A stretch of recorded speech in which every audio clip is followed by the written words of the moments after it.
श्री स्वामी समर्थ. नमस्कार मंडळी. स्वामी कृपा या ज्योतिष चॅनलवर तुमचे स्वागत आहे. राशीचक्रातील पहिली रास म्हणजेच मेष राश या राशीचं 2026 हे वर्ष कसे जाणार आहे हे आपण बघणार आहोत.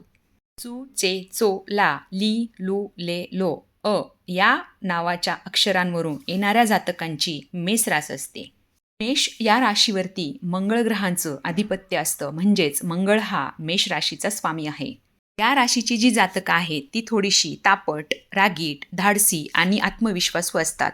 चला तर मग कारकिर्दीच्या बाजूने विचार करूया. 2026 हे वर्ष मेष राशीवाल्यांसाठी उत्कर्षाचे राहणार आहे.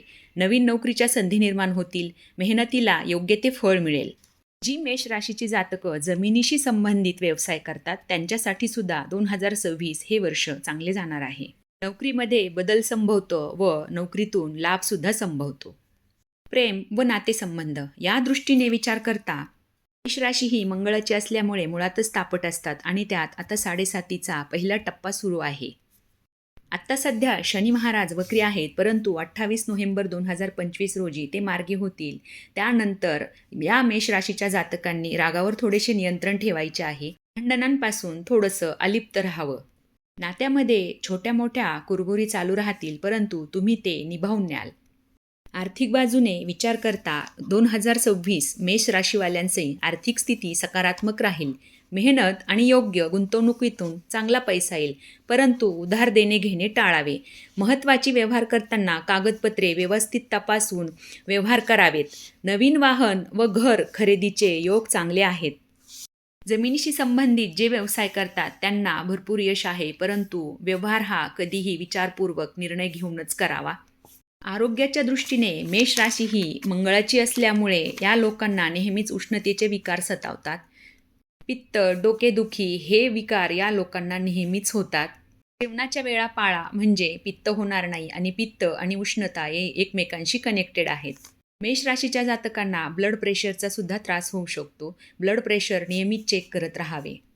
आणि तुमची 7.5 सुद्धा सुरू आहे, त्यामुळे पचनाशी संबंधित आजार न हो याची काळजी घ्यावी. शैक्षणिकदृष्ट्या विद्यार्थ्यांच्या बाजूने विचार करत असता 2026 हे वर्ष चांगले राहील. परीक्षांमध्ये चांगले यश येईल. आर्मी, नेव्ही, एअरफोर्स जिथे धाडसाची आवश्यकता असते तिथे विद्यार्थी चमकतील. परंतु कुठल्याही गोष्टीमध्ये जर घवघवीत यश मिळवायचे असेल तर कठोर परिश्रम तर हवेतच. त्यासाठी तुम्हाला परिश्रम मात्र भरपूर घ्यावे लागतील.